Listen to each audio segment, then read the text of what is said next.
God, please help me overcome sadness. 8 minutes overcoming sadness with God. God's word inspires, finding peace in prayer. Losing someone you love is like having the ground pulled out from under you. It doesn't matter who it was. A parent who shaped your world, a sibling who knew you inside out, a friend who felt like home, or even a pet who greeted you every day with unconditional love. When they're gone, it's not just them you lose. It's a piece of yourself too. The pain cuts deep, sharp, and relentless, and sometimes you're left wondering if you'll ever feel whole again. I've been there. I know that hollow ache, the kind that sits in your chest and won't let go.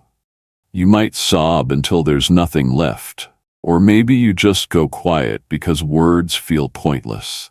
But here's something I've discovered through my own tears and sleepless nights. There's a simple, quiet way to find peace amid the storm. It's not a cure-all, and it won't wipe away the hurt like it never happened.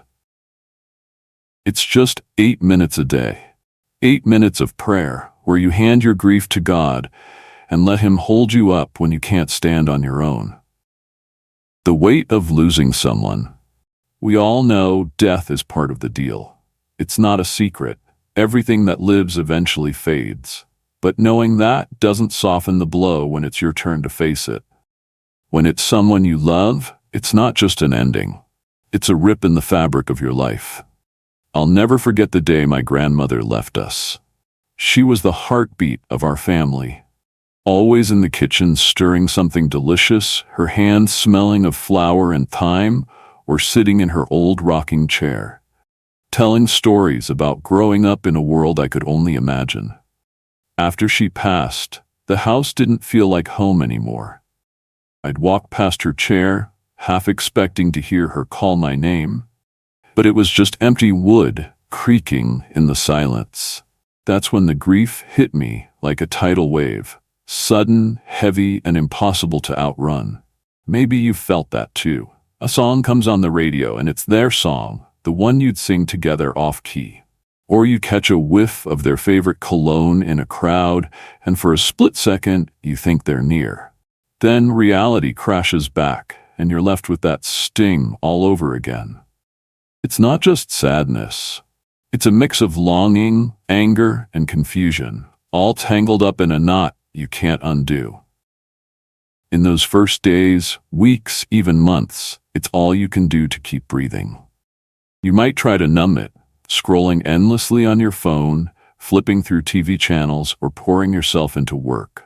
I did that. I'd stay up late watching reruns of shows I didn't even like, just to avoid the quiet.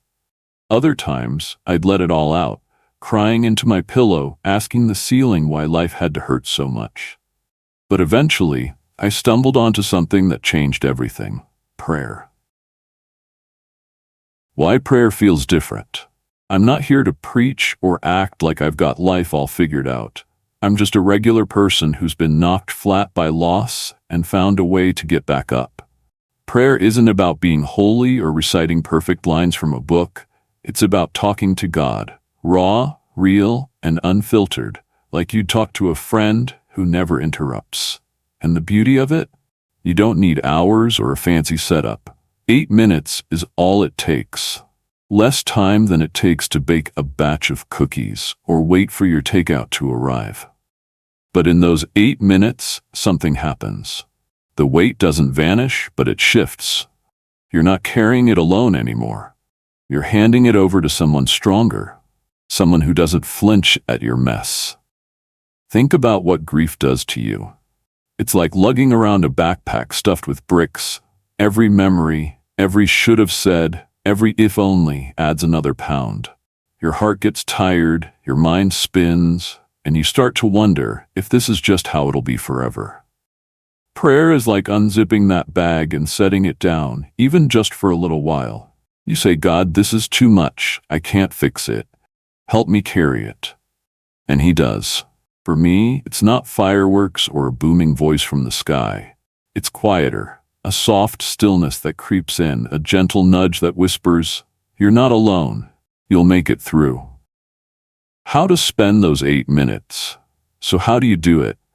There's no one-size-fits-all answer, no checklist you have to follow. It's your time, your way. Find a spot that feels right. Maybe it's your bedroom with the door shut, a park bench under a tree, or even the driver's seat of your parked car. You can close your eyes to block out the world, or keep them open if that feels more natural. Then just start. Talk to God about the person you lost. Tell him the little things, the way they'd hum while making coffee, the silly nicknames they gave you, the sound of their footsteps coming down the hall. Tell him how much it hurts that they're gone, how you'd give anything for one more hug. Don't hold back. He's not grading you on eloquence. He just wants your heart. If speaking out loud feels strange, that's okay. Think it instead. I've had plenty of prayers that never left my head and they still counted. Or grab a pen and paper and write it down. One night, I sat at my kitchen table, the clock ticking past midnight, and scribbled out everything. God, I miss her so much. I hate that I didn't call more. I'm scared I'll forget her voice. Please help me. It wasn't poetry, but it was me, stripped down and honest.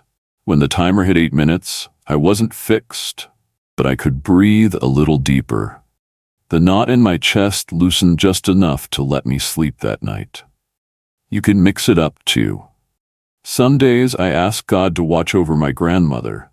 Maybe she's got a garden up there, planting flowers brighter than anything we've got down here. Other times I ask for strength to face the day without falling apart.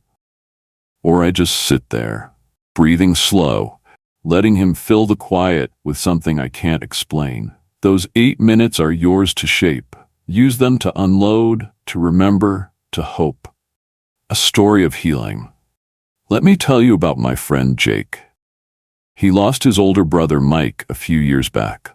Mike was the kind of guy who lit up a room, always cracking jokes, teaching Jake how to throw a football, showing up when it mattered. When Mike died in a car accident, Jake fell apart. He stopped going out, stopped answering texts, just locked himself in his apartment with the blinds shut. I'd check on him, bring him food, but he'd barely look up. One day I mentioned this 8-minute prayer thing. He shrugged. Jake wasn't big on faith, but he said, "Fine, I'll try it. Can't get worse than this." The first time he said it felt pointless. He sat on his couch, set his phone timer, and muttered a few clumsy words about Mike. But he didn't quit. Day 2, he tried again.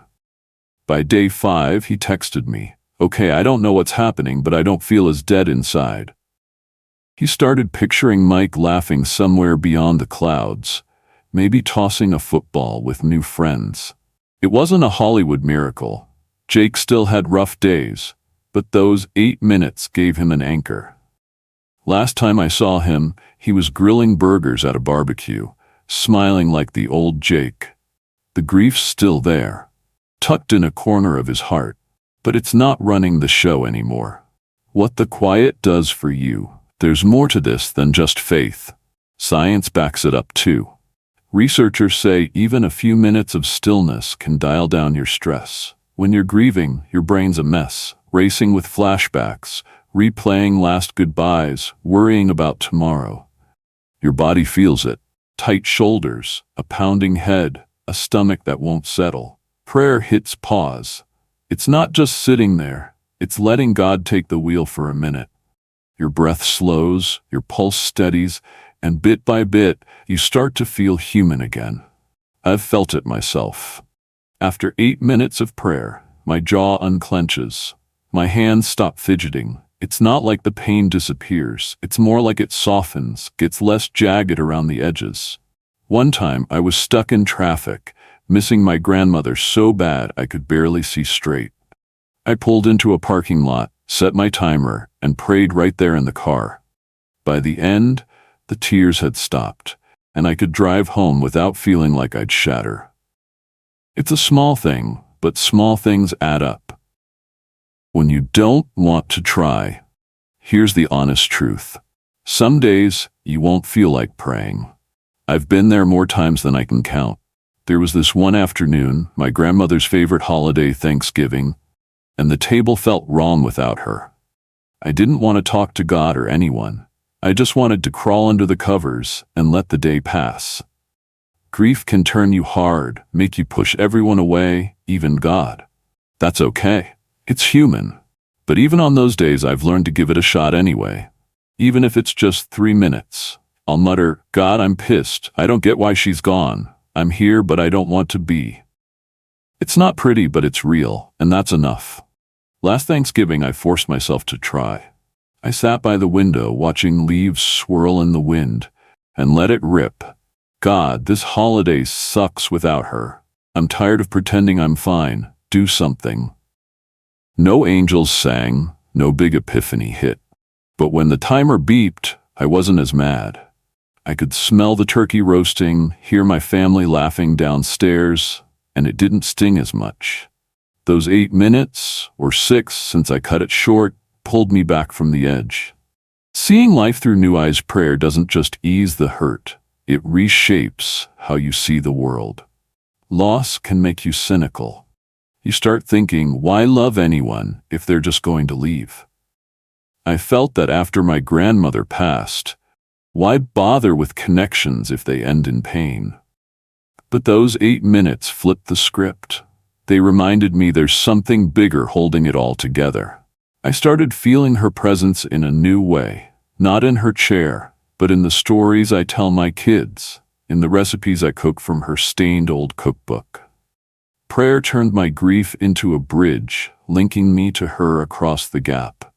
One day, I prayed about her garden, how she'd kneel in the dirt, humming tunes I'd never heard anywhere else. I smiled for the first time in weeks, picturing her hands in the soil, her voice floating on the breeze. Those 8 minutes didn't erase the loss, but they gave me something to hold on to. And slowly, I started living again, planning trips, laughing with friends, feeling the sun on my face without guilt. A gift that keeps giving. There's another layer to this. Prayer isn't just for you, it's for them too. When you lift your loved one up to God, you're trusting they're in good hands.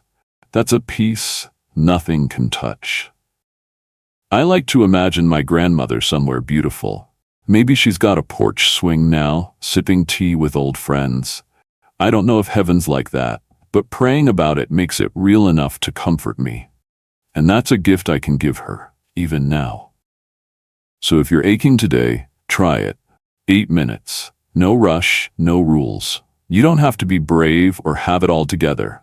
Just show up, messy, broken, real.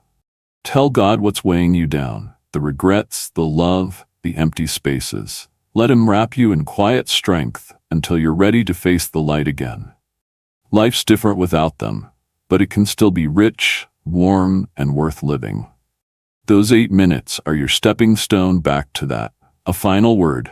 Death doesn't win, not in the end. Love does. And prayer keeps that love breathing, even when they're out of sight. Next time the hurt creeps in or the silence feels too big, give it a go. 8 minutes. Just you and God, piecing it back together. You'd be amazed how much peace can fit into such a tiny window. It's not about forgetting. It's about carrying them forward with a lighter heart and a steadier step. After watching, remember to like and subscribe to the channel. I have many good videos to share. Learn to give, and God will give you peace.